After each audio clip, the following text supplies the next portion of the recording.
My mother-in-law announced with a smile, "Now I can't stand you in this house at all," her voice dripping with arrogance. Then she said, "I have a new plan. I have already found a new daughter-in-law. It is not right for you to stay here now. Pack your stuff and go." Then I asked her a question and said, "Don't you know about this?" She was immediately shocked. "My name is Sandra, and I'm 34 years old.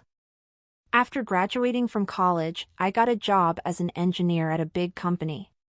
Since then, I have worked very hard at my job. It was during this time that I met George, who would later become my husband.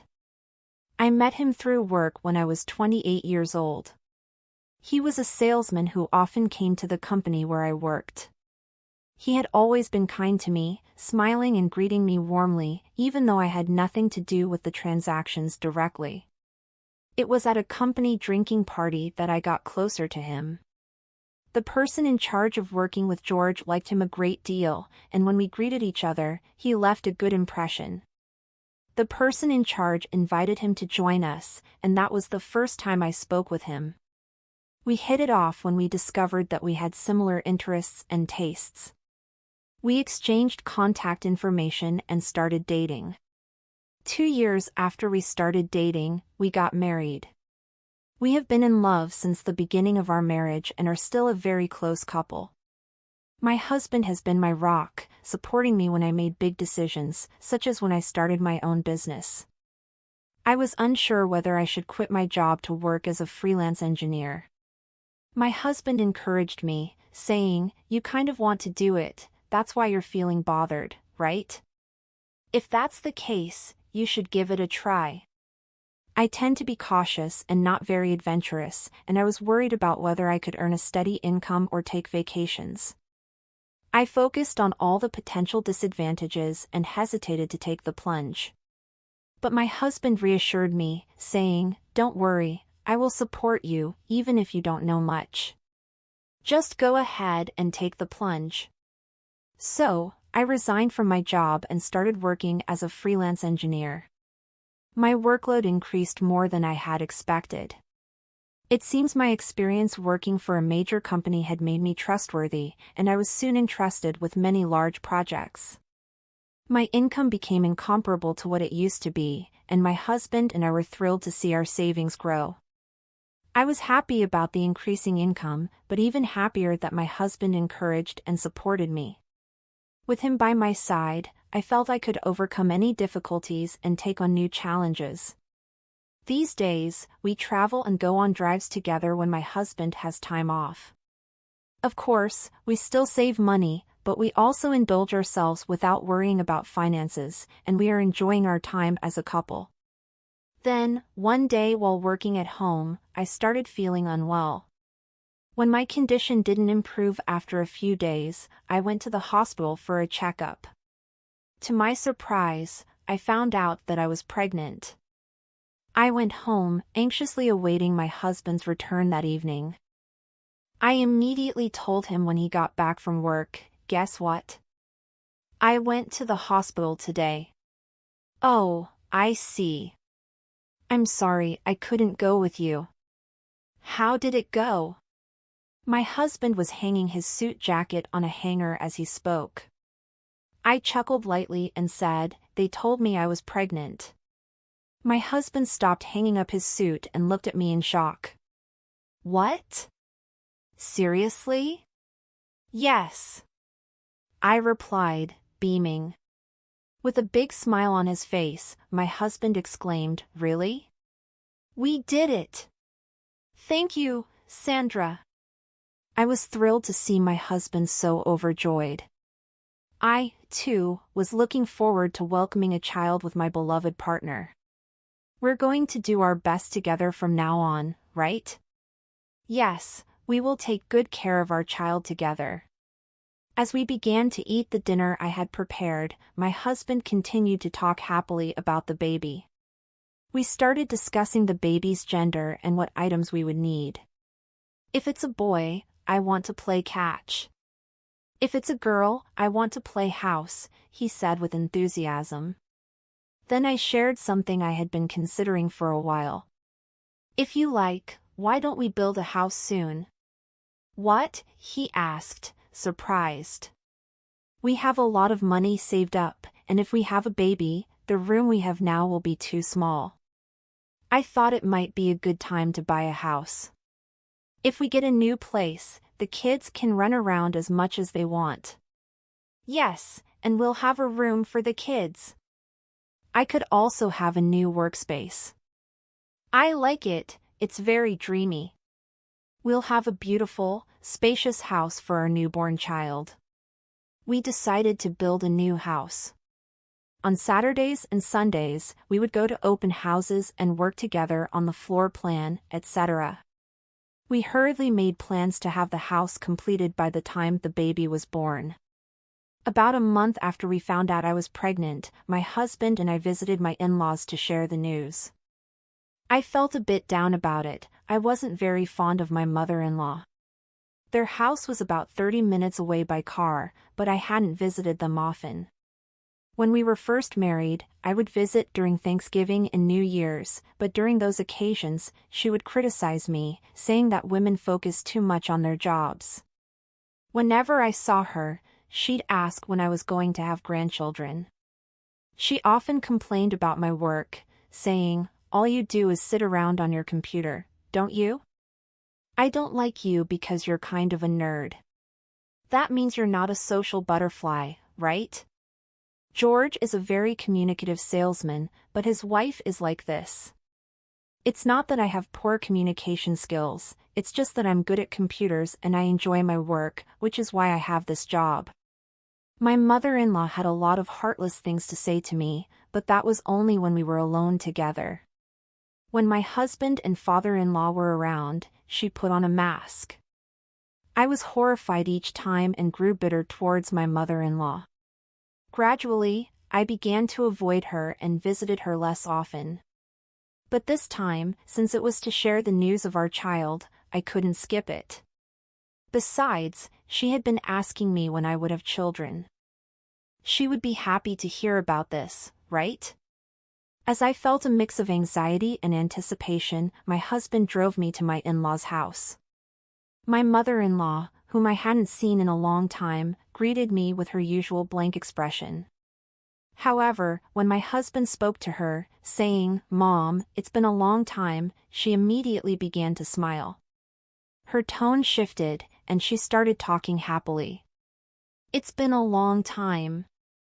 I hope you've been well too, Sandra." "Oh yes, I've been fine," I replied, feeling a bit relieved. "Really? I'm glad to hear that. Come on, come in," my mother-in-law invited us in. When we reached the living room, my father-in-law greeted us warmly. "Oh, you've come a long way." I was about to sit on the living room sofa with my husband to chat with my father-in-law, but my mother-in-law asked me to help serve tea. I went to the kitchen, feeling uneasy inside. As expected, my mother-in-law looked at me coldly and said some hurtful words. "I haven't seen your irritating face in a long time. I wonder if you're still doing that lowly job you've been doing. I hear you plan to keep working even after the baby is born. I hope you're not going to say something stupid like that." Despite her mistreatment, when I returned to the living room to serve tea, she instantly switched to a cheerful demeanor in front of my husband and father-in-law. When my husband told her that I was pregnant, my mother-in-law said something that didn't seem genuine. "I'm so happy. Thank you, Sandra.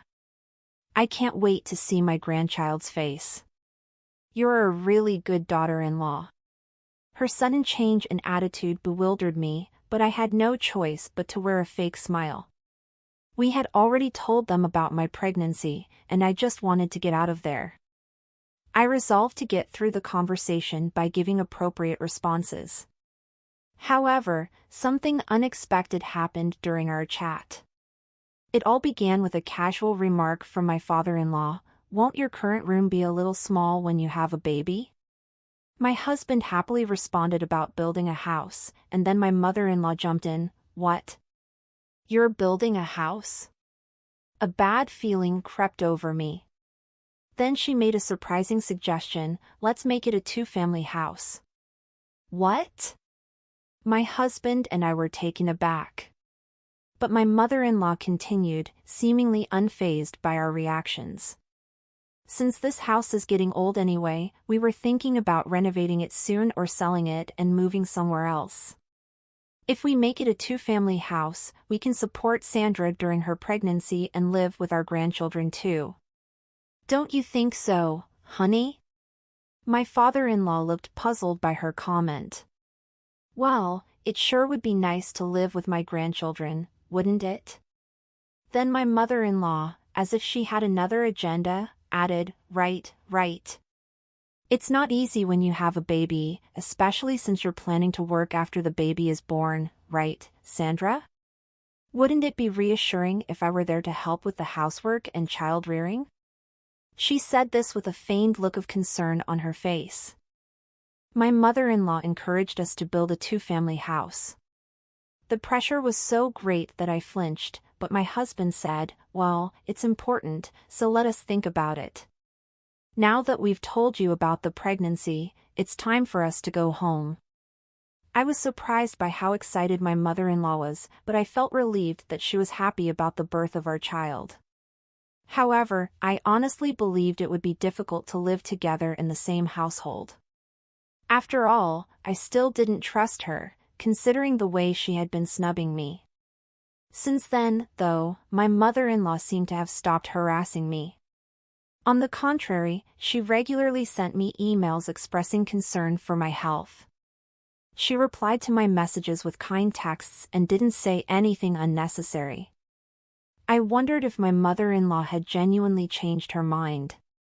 I decided to visit my in-laws during Thanksgiving for the first time in a long while, and they were extremely kind. Even when we were alone, she was pleasant. After that, she continued to send me regular texts with kind words. I had let my guard down because my mother-in-law had become so kind to me.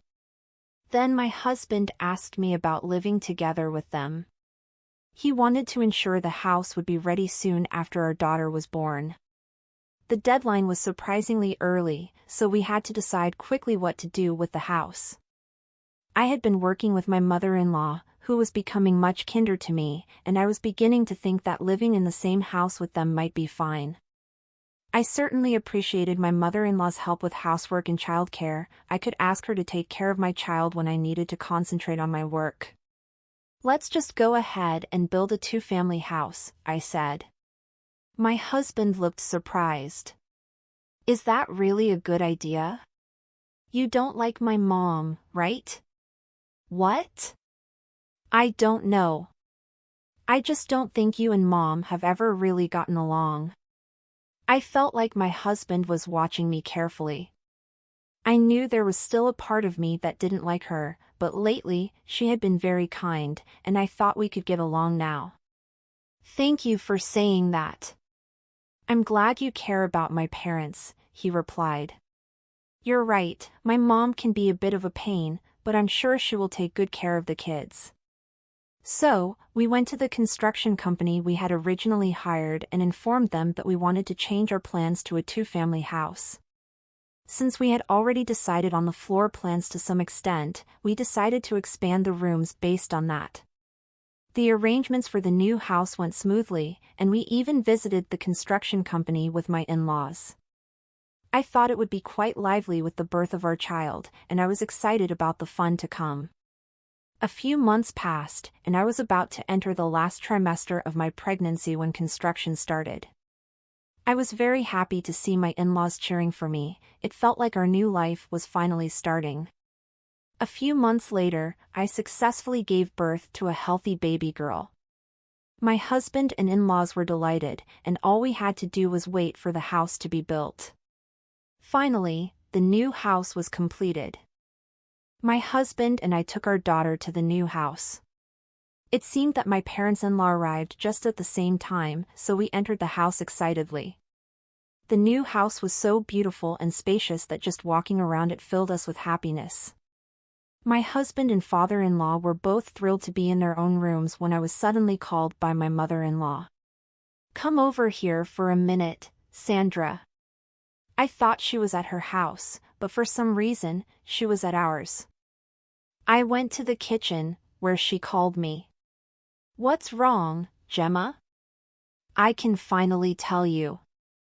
I want you to get out of this house." "Huh?" I couldn't process her words, it was so sudden.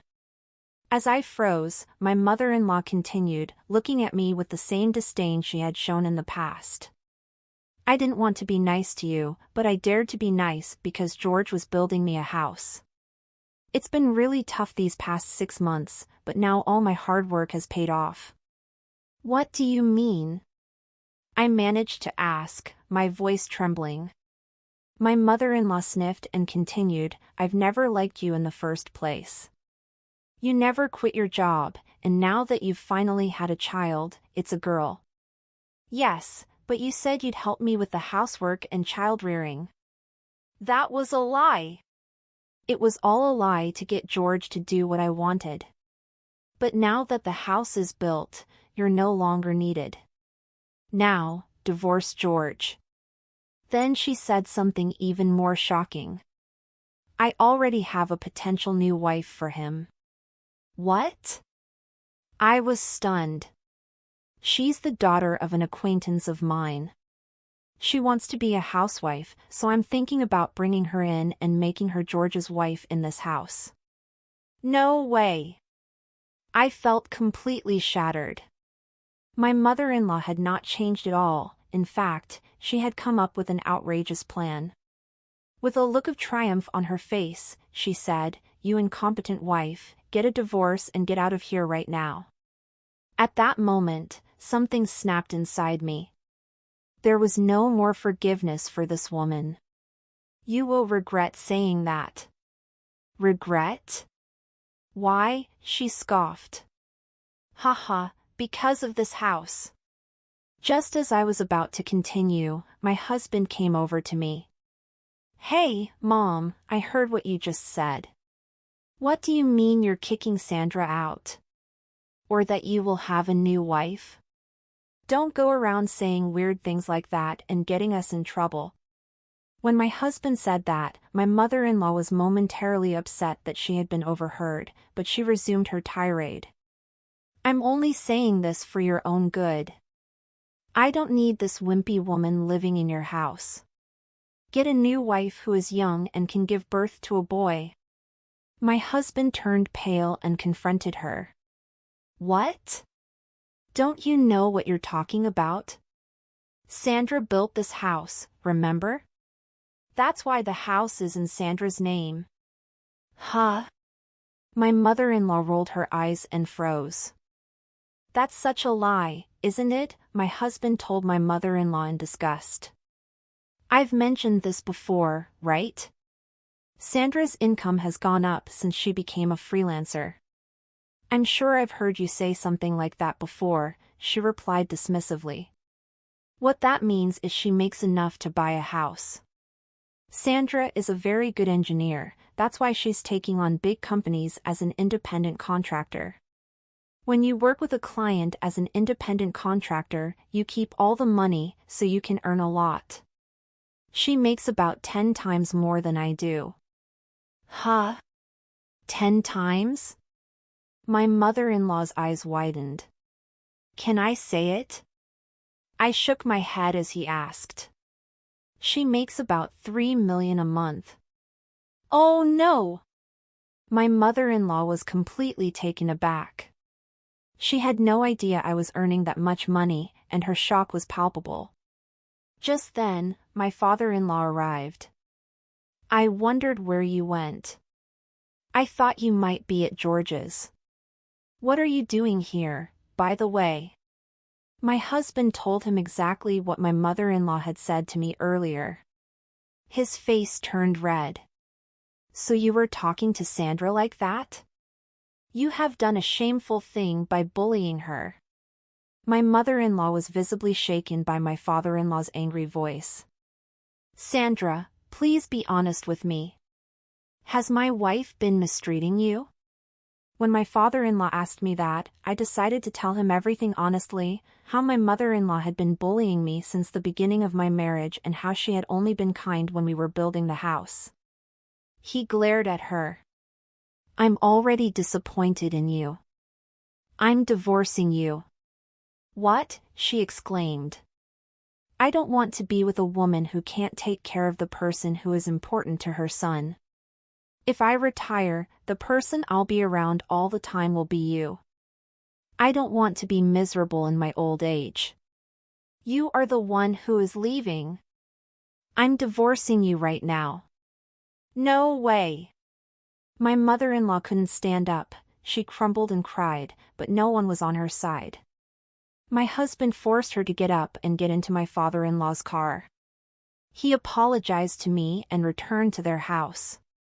It seemed their home had already been put up for sale, and he had set the move-out date a week ahead of time in case something happened.